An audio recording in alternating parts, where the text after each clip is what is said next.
अब कोर्ट्स का जो फैसला है उसको अध्ययन करना पड़ेगा और सरकार अगर समझेगी कि कोर्ट के फैसले को चैलेंज करना है सुप्रीम कोर्ट में तो सुप्रीम कोर्ट जाएंगे। नमस्कार। लोकतंत्र में सत्ता पक्ष और विपक्ष दोनों का अपना अपना काफ़ी महत्व है। ऐतराज़ इस बात पर हो जाती है जब वही नेता विपक्ष में रहता है तो उसको हर छोटी बड़ी खामियां दिखाई देती है, लोगों की समस्या सुनाई देती है, लेकिन सत्ता पक्ष में जाते ही ना वो समस्या रहती है उनके आँख के सामने, ना उन्हें सुनाई देता है। तभी तो जब मुख्यमंत्री हेमंत सोरेन नेता प्रतिपक्ष थे तो उन्होंने कहा था कि छठी जेपीएससी में घोटाला हुआ है, इसको खारिज होना चाहिए। लेकिन मुख्यमंत्री बनते ही उनका ज्वाइनिंग लेटर दे दिया। आज 300 से भी अधिक अभ्यर्थी सड़क पर आ गए हैं। हाई कोर्ट ने कह दिया कि नहीं, छठी जेपीएससी का मेरिट लिस्ट भ्रष्टाचार से बढ़ा हुआ है, गलत नियम के कारण हुआ था। फिर से 8 सप्ताह के अंदर मेरिट लिस्ट जारी करना है। ये जो पूरा प्रकरण हुआ जिसमें मुख्यमंत्री हेमंत सोरेन ने यहाँ तक कह दिया था विधानसभा में कि हम भगवान से यही मनाएंगे कि मेरे घर से कोई भी आदमी जेपीएससी कभी क्वालिफाई ना करे, फिर भी आप लोगों ने कर दिया। बच्चा लोग हल्ला कर रहा था कि गलत हो रहा है। अब तो कोर्ट भी कह दिया सर गलत हो रहा है, अब आगे क्या? ऐसा है, कोर्ट के फैसला के बाद कुछ बोलना उचित नहीं है। अब कोर्ट्स का जो फैसला है उसको अध्ययन करना पड़ेगा और सरकार अगर समझेगी कि कोर्ट के फैसले को चैलेंज करना है सुप्रीम कोर्ट में तो सुप्रीम कोर्ट जाएंगे। अब किसी तरह की बात, किसी तरह की टिप्पणी देना उचित नहीं होगा। टीचर की बहाली, फिर जेपीएससी की बहाली, हर मामला कोर्ट में चला जाता है। सरकार चाह के भी ये नहीं बता पाएंगे आप, अगर यही हाल रहा, कि हमने कितना वैकेंसी लिया और कितने। देखिए, ऐसा है, व्यक्ति के रूप में मैं अफसोस में रहता हूँ। बिहार में जन्मा, बिहार में बढ़ा, बिहार में नौकरी की। बिहार के दिनों में ऐसा प्रशासन था, ऐसी सरकार होती थी जहाँ इस तरह की बात नहीं होती थी, कोई चैलेंज नहीं कर पाता था। बीपीएससी का रिजल्ट निकलता था, शांतिपूर्वक सभी ट्रेनिंग सेंटर ज्वाइन करते थे, ट्रेनिंग पाते थे, आते थे विभाग में और सबकी नियुक्ति पोस्टिंग हो जाती थी। झारखंड में शुरू से ही पता नहीं क्यों, किस मुहूर्त में झारखंड बना, इसलिए अफसोस करता हूँ कि पहला जो जेपीएससी का हुआ एग्ज़ाम से पहला हुआ, दूसरा हुआ, तीसरा, सब कंट्रोवर्सी में पड़े। यहाँ तक कि जेपीएससी के अध्यक्ष को जेल जाना पड़ेगा, मेंबरों को जेल जाना पड़ेगा। अच्छी बात तो नहीं है इसीलिए झारखंड के लिए अच्छी बात कतई नहीं है और इस पर वर्तमान सरकार को रोक लगाना चाहिए। हम लोग इसमें रोक लगाएंगे, कैसे रोक लगाएंगे ये विचारणीय बिंदु है। सरकार कहती है लॉकडाउन, सुरक्षा सप्ताह। जेएसएससी के छात्र कह रहे हैं हमारे यहाँ 4 साल से लॉकडाउन है। रामेश्वर जी कहते हैं जीविका और जीवन दोनों हम देखेंगे, लेकिन हमारे 4 साल से हम जस के तस पड़े हुए हैं, रिजल्ट नहीं निकल रहा है, कोई ध्यान नहीं देता है, मुख्यमंत्री जी मिलते नहीं। जेएसएससी देखिए, इसमें भी कहेंगे, वही कहेंगे, जिस तरह से राज को चलना चाहिए था, राज चला नहीं। अब कैसे सुधरेगा, अभी सुधरना चाहिए। हम उम्मीद करेंगे कि लोग उम्मीद करके बीजेपी सरकार को, बीजेपी पार्टी को हटाए और अभी गठबंधन के सरकार बनाने का मौका दिया। हमको सुधारना चाहिए। कांग्रेस के कई नेता ये कह रहे हैं कि सरयू राय जब मंत्री थे आपके विभाग के तो उस समय भ्रष्टाचार हुआ, काम सही से नहीं हुआ। उन्होंने ट्विटर पर इसका खंडन किया है और कहा है कि रामेश्वर जी को सामने आके बताना चाहिए कि उनके समय में कौन कौन सा भ्रष्टाचार हुआ खाद्य आपूर्ति में, या काम भी नहीं हुआ तो वो भी बोले कि काम नहीं हुआ। देखिए, मैं इस पर विश्वास नहीं करता कि कब्र खोदी जाए और निकाल करके देखा जाए कि क्या क्या हुआ।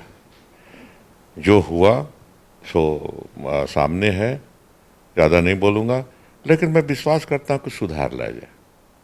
जैसे कि खाद्य आपूर्ति विभाग में हम सुधार में लगे हुए हैं, पूरा सुधार नहीं हुआ है, मानते हैं, जैसे कि पहले की सरकार में क्या होता था, धान की अधिप्राप्ति होती थी, धान लिए जाते थे और 6 महीना 7 महीना के बाद उसका भुगतान होता था।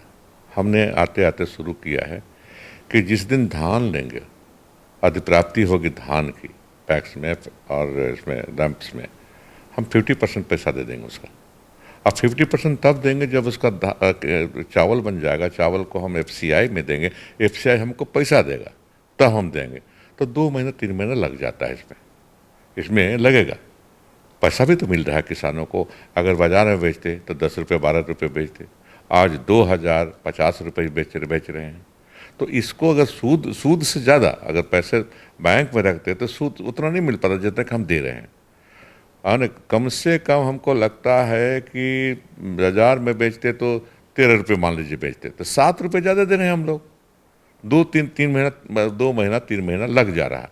जैसे इस बार हम लोग अंतिम खरीद किए हैं 30 अप्रैल को, तो अभी तो 1 महीना गुजरा है। अब पहले हम दे चुके हैं 50%, तो 50% बाकी है और सेकेंड इंस्टॉलमेंट भी देना शुरू कर दिए हैं। जैसे पाकुड़ में खबर आई कि 100% कर दिए हैं, पूरा दे दिए हैं। इससे और जगह भी छोटे छोटे डिस्ट्रिक्ट में पूरा हो गया है।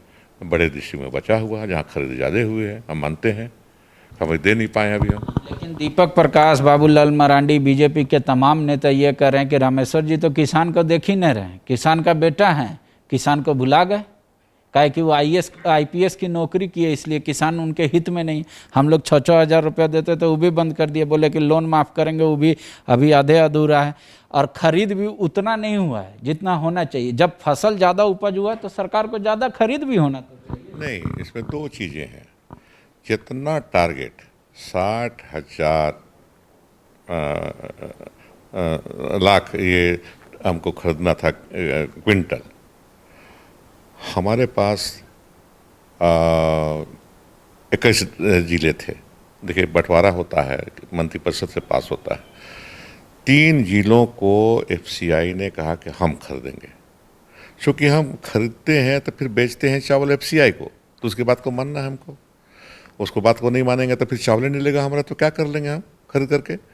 तो मांगा उसने गढ़वा, पलामू और चतरा, तो उसको देना पड़ा, दे दिए।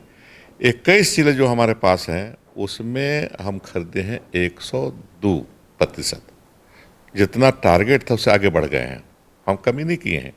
आखिर देखिए, एक चीज़ समझिए आप कि हम MSP का फ़ायदा देने के लिए बैठे हैं, हम व्यापार करने के लिए नहीं बैठे हैं। हम कोई धान का व्यापार नहीं कर रहे हैं, हम तो किसानों से ले रहे हैं और MSP का फ़ायदा पहुंचा रहे हैं। हमारे पास भी आंकड़े होते हैं कि इस ज़िले में इतना ही धान बेच पाएंगे लोग, वो नहीं हैं। हम इसके बाद बताएंगे कि उसमें व्यापारी लोग घुस गए हैं, हम करने वाले इसको हटाने वाले हैं हम लोग।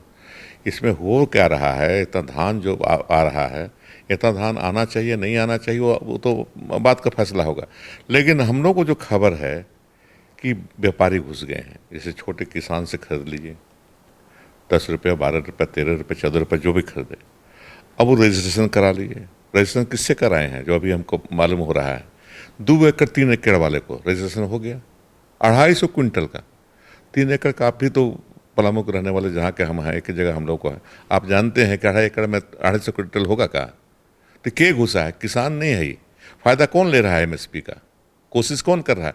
हो सकता है बहुत ज़्यादा ऐसे केस नहीं हो, इस तरह के मामले बहुत ज़्यादा नहीं हो, लेकिन हैं, निश्चित रूप से हैं। सरकार ने जांच का आदेश दिया, एकदम करा रहे हैं हम लोग, वेरीफाई करा रहे हैं, सत्यापन करा रहे हैं कि कौन कौन है। सबका कैंसिल कराएंगे हम, जिसका आएगा 3 एकड़ 4 एकड़ है तो 100 क्विंटल 150 क्विंटल 200 क्विंटल 250 क्विंटल जो ऐसा बना लिए हैं वो कैंसिल होगा। और छोटे किसानों को हम करेंगे, मझौले किसानों को करेंगे हम रजिस्ट्रेशन, और उसका पहले लेंगे। 5 क्विंटल है उसका पहले लेंगे, 10 क्विंटल का बना है उसका पहले लेंगे, 20 क्विंटल का बना है उसको पहले लेंगे, 30 क्विंटल का बना है, करते करते मझौले तक हम ले लेंगे और इसके तब हम बड़ा किसान के पास जाएंगे, तब उनका लेंगे। ये हम करने जा रहे हैं। एक आखिरी सवाल, रघुवर दास जी कह रहे हैं रामेश्वर जी तो IPS रहे हैं, क्या उस बात को सत्य रखेंगे? आज जैसे एक गरीब पंडित से लेवी मांगा जा रहा है, वीडियो से फ़ोन करके ले भी मांगा जा रहा है। फिर शाम को, अभी तो खैर बस नहीं चल रहा है, शाम को गाड़ी का मूवमेंट नहीं हो रहा है। तो ये मानेंगे कि हमारी सरकार में लॉ एंड ऑर्डर की बुरी स्थिति हुई? देखिए, लॉ एंड ऑर्डर की बुरी स्थिति पहले भी थी, अब कितना सुधरा है ये अभी नहीं कर सकता मैं।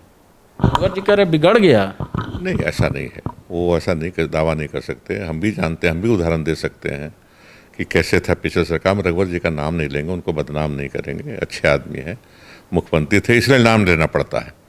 एक बात समझ लीजिए, कभी कभी मैं नाम लेता हूँ तो रघुवर जी का नाम रघुवर सरकार बोलता हूँ।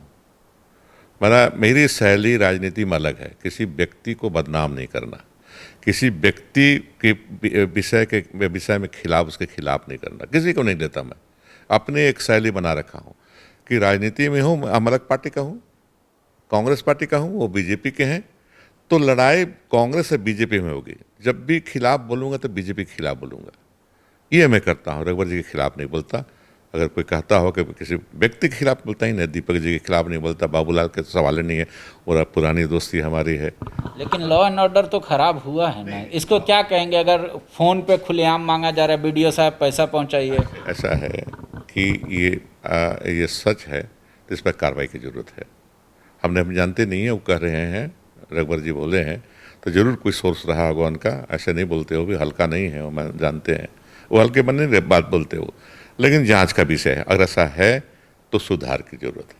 हम जरूर, आज भी आप जाइएगा तो डीजी से बात करेंगे, हमको बता के जाइएगा कि कौन वीडियो है, कहाँ बताइएगा, हम करेंगे।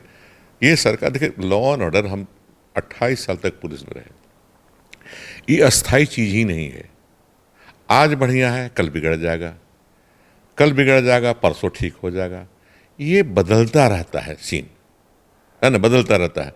अब डकैती हो रही, बढ़ी हुई है, 4-5 गिरोह पकड़ा गए, शांत हो गया, 6 महीना में बेल वगैरह हो गया, निकल गए, फिर बढ़ गया, बढ़ता है, घटता है। कोई स्थिर चीज़ नहीं हो सकती। लॉ एंड ऑर्डर रोज़ाना बनती है, रोज़ाना बिगड़ती है।